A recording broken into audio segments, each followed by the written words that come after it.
Hello.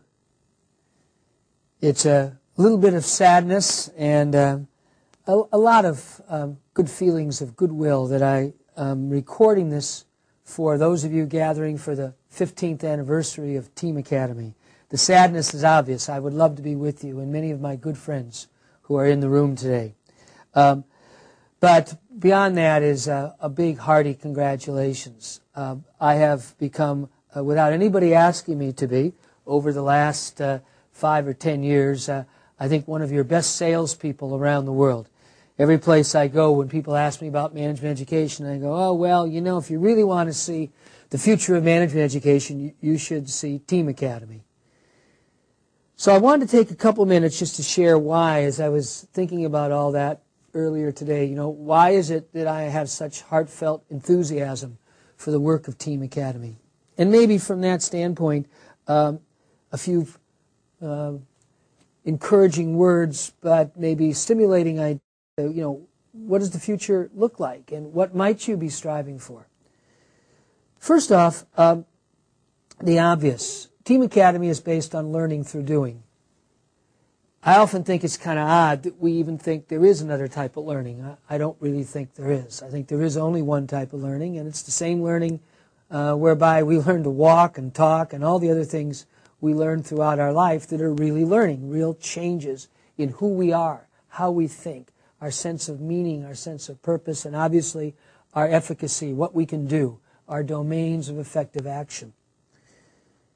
It is a testament to how far off course our educational establishment at all levels has become, that learning through doing should be seen as sort of a radical or very different way of doing things. So whenever I talk to people about Tiimiakatemi, the first thing I always say is, well, picture a business school without teachers.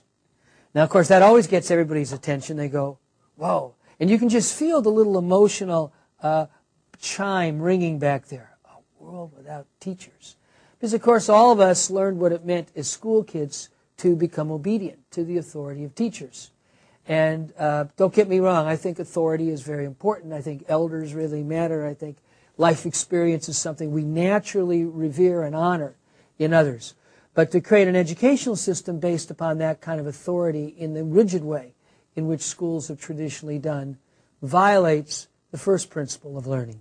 The first principle of learning is learners learn what learners want to learn, and learners learn through doing, through attempting to bring into existence or into their reality something that they really care about. The other aspect of the Tiimiakatemi model that I think is so integral is this shift from teachers to mentors.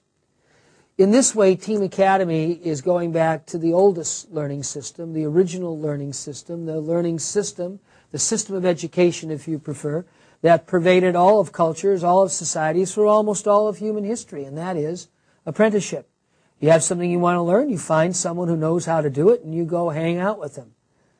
I've always thought that apprenticeship is a foundation for almost all really important learning, even if it's subtle in the sense of a child watching a walker and being inspired by what they see. There's always this dynamic between someone who has a level of competence and someone who doesn't. But again, in the context of action and doing things that you really care about. I often also point out to people that there's really two sides of the mentorship dynamic in Tiimiakatemi that's really important. The first is obviously the benefit for learners engaged in doing something they really care about with the guidance of mentors. But the reciprocal benefit is easy to miss. I'm sure those of you who are here who are mentors know exactly what I mean. The opportunity at a certain stage in my life to share my life experience and to help guide young people in their business plans and their marketing and their human dimension problems, their challenges of building teams and so on, is an extraordinary way to both deepen my understanding as a mentor and, even more importantly, in my judgment, connect me. Because what I see Tiimiakatemi doing is building community. Building community between young people who want to become team entrepreneurs and adults who value that vision and have life experience worth sharing. And through that very simple process of helping one another, communities build. So I see the Team Academy model as not only radical, but very sophisticated, because it's simultaneously addressing multiple needs. The needs of young people who really want to become effective team entrepreneurs. But also the needs of mature managers and experienced people from the world of business or management in general who really want to be part of the future as well. There is a natural life cycle, we all know. There's a certain point in time, you know you're not a parent, you're a grandparent. There's a certain point in time when your desire to do it myself, build it myself, starts to be superseded by your desire to help others, to be a mentor, to be someone to whom other people can really seek guidance and grow, not only in their technical, but in their personal knowledge. So to me, those are the things the Team Academy model embodies, you know, learning business, learning management by managing, by creating businesses, and doing it in a way that builds a larger community. When I think about the future, the obvious question that comes to mind, and I know it's one that many of you have wrestled with now and have been very engaged in, because I meet you in other countries, is that how do you take this model out of the Finnish context? To what extent is it transportable, or can it be recreated in a different culture, in a different setting, with a different network? Because Team Academy is a network concept of education. It's not just the students and some hired faculty. It's the students in relationship with that network of mentors. So I think taking the Team Academy concept into other cultures is terribly important. And like anything, when you cross cultural boundaries and attempt to continue or extend a body of work, it will also lead you to more deeply understand what is this model all about. What parts are idiosyncratic to Finland and the Finnish culture, and what parts are more universal. I think that the universal parts are the vast majority, 90%. But that 10% that's idiosyncratic or unique is also important. So I know there's an experiment now to bring Team Academy to one or two other countries in Europe. That would be very important.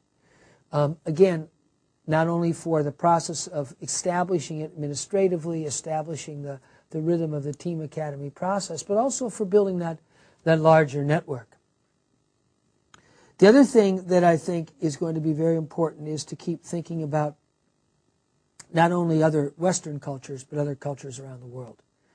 I meet a lot of people, a lot of the people who I've often thought had the best handle on development challenges in the developing world, who will say that our greatest need is to create an entrepreneurial culture.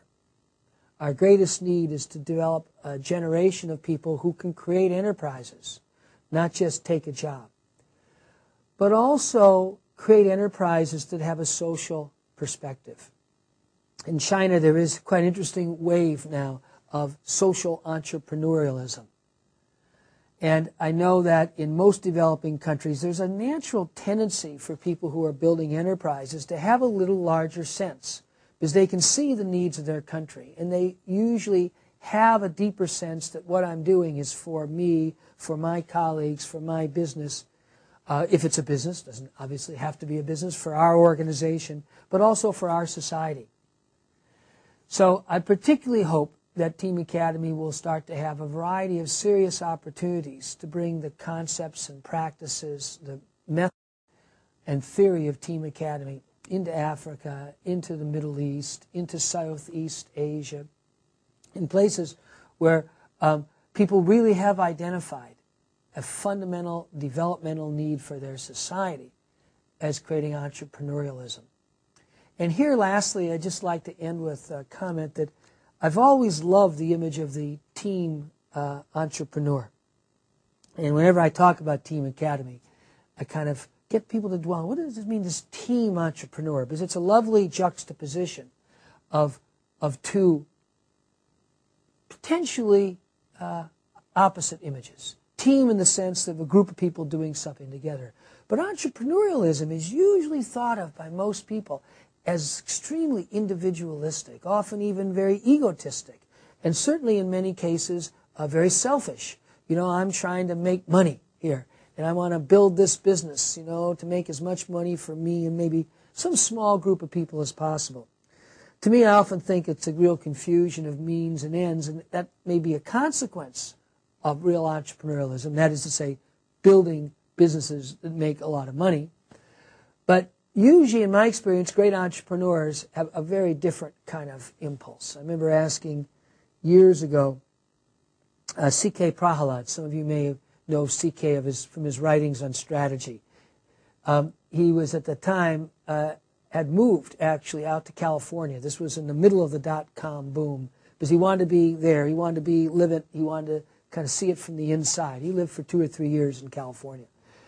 And he was a chairman of a startup company and advisor to many other entrepreneurs. And I asked him, I said, C.K., you know, if you read the press in 1997, 98, somewhere around there, I said, you know, if you ask people who read the normal business press, what motivates entrepreneurs? The answer is very, very obvious from the business press. They want to become fabulously wealthy. They want to make lots of money. What motivates them is this kind of desire, maybe even in extreme greed. And I'll never forget his response. I said, so do you believe that money is the prime motivator of entrepreneurs? And he said, oh, yes, I do. For all the mediocre ones. He said, I've never met a great entrepreneur. In fact, I think he used the term serial entrepreneur, someone who creates multiple enterprises over their career. He said, I've never met a great entrepreneur who didn't have the same fundamental motivation. The motivation, he said, was to change the world.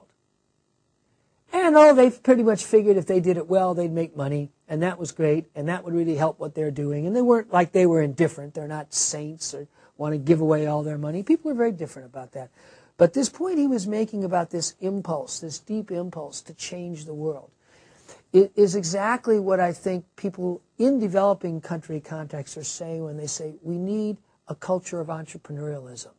I'll never forget years ago in a long-term project, and I've been going for over 20 years, partnership with a group in Uganda. And an area that was at that time the poorest part of Uganda is now arguably the most well-off economically. I'll never forget the founder of that organization saying, our first fundamental problem for development is fatalism. People do not believe they can influence their future. This is the spirit of real entrepreneurialism. And it really obviously doesn't matter if you start a business or a social enterprise or you bring that entrepreneurialism into the government. That belief that we can shape our future is the spirit of entrepreneurialism. And when you couple it with the team, it's a we shaping our future. And lastly, although I think it's always been implicit, at least amongst the Team Academy people I've gotten to know, and we do it for a larger benefit as well as a smaller benefit.